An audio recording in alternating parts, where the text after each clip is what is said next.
کمتر از 30 روز 1000 تا سابسکرایب بگیریم. اکثر یوتیوبرها میگن باید 1-2 سال ویدیو بسازید تا به نتیجه برسید. چند سال قبل که اینا شروع کرده بودن اینطوری بوده، ولی الان تو سال 2025 کانالایی دارن تو چند ماه صدها سابسکرایب میگیرن. همشون یه استراتژی قدم به قدم رو دنبال میکنن و من میخوام همین الان این راز رو باهاتون به اشتراک بذارم، کاملا رایگان، تا شما هم بتونید ازش استفاده کنید و ویدیوهای بعدیتون بشه مثل این. چون وقتی بدونی یوتیوبرهای بزرگ چجوری ویدیوهاشون وایرال میشه، میتونی همیشه بالای 10,000 ویدیو بگیری و در 30 روز به 1000 سابسکرایب برسی بدون اینکه تجربه، هوش زیاد یا پول داشته باشی. بیشتر یوتیوبرها به طور متوسط 100 تا 1000 ویو برای هر ویدیو میگیرن. این یعنی اینکه باید 250 تا ویدیو بسازی تا برسی به 1000 تا سابسکرایب. پس سریع‌ترین راه اینه که متوسط هر ویدیو رو زیاد کنی.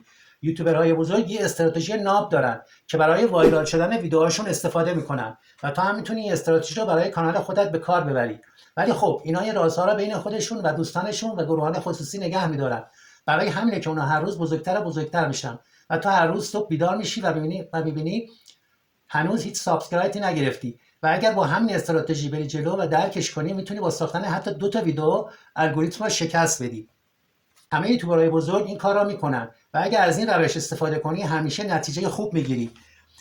چون وقتی بدونید چجوری ویدیوهای وایرال شده را پیدا کنی، میری از اونها مدل سازی میکنی و همیشه وایرال میشی. این کار متوسط ویوات را زیاد میکنه و تو 30 روز بعد به 1000 سابسکرایب میرسی. ولی خب اگه این کارا درست انجام بدی و یادت باشه بیشتر مردم کپی میکنن و اگر کپی جواب میداد همه وایرال میشدن، ولی هیچ وقت جواب نمیده. باید حداقل تو تامنیل 2 تا چیز رو عوض کنی. اول از همه رنگ ها رو بهتر کنی، بعدش 2 تا المان جدید اضافه کنی، مثلا یه فلش یا عکس خودت و یا متن جذاب.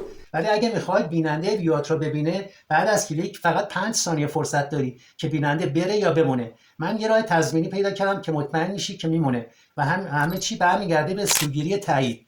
وقتی کسی رو ویدیو کلیک میکنه، میخواد حس کنه که انتخاب درستی کرده یا نه. وظیفه توست که این حس را بهش بدی. و مثال این کانال را ببین، دقیقاً همین کارا کرده. حتی تصویری که تو تامنیل گذاشته رو تو 5 ثانیه اول نشون میده. این کار به بیننده حس رضایت میده و از اون 5 ثانیه لعنتی ردش میکنه. ولی خب 5 ثانیه اول کافی نیست، باید کاری کنی که تا آخر ویدیو ببینه. برای همین من یه فرآیند 3 مرحله‌ای دارم که مطمئن میشی که بیننده تا آخر میمونه و اگه هنوز داری میبینی پس جواب میده. مرحله اول نوشتن یه مقدمه عالی. بیشترین ریزش تو 30 ثانیه اول اتفاق میفته. هرچی اینو کمتر کنی زمان تماشا بیشتر میشه. چارچوب مقدمه رو از کانال سمیر یاد گرفتم. اینا رو دوپامینی مغز کار میکنن.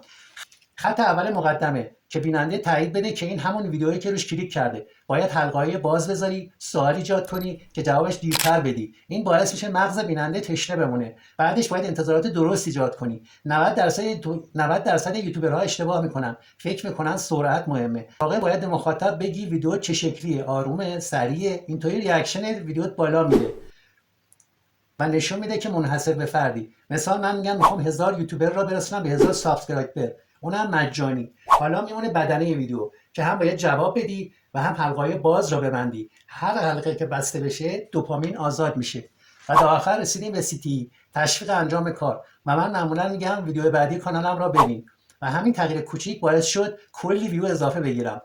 پس چارچوبش اینه: لینک دادن، ایجاد کنجکاوی، تشویق به انجام کار. و حالا که فهمیدی چجوری کلیک بگیری، باید یاد بگیری ایده‌ای پیدا کنی که ارزش وایرال شدن دارن. من یه استراتژی ایده‌یابی دارم که تازه استفاده میکنم که خیلی جواب داده. پس اگه خواستی ویدیوی بعدی من رو از دست ندی، حتما چنلم رو ساب کن.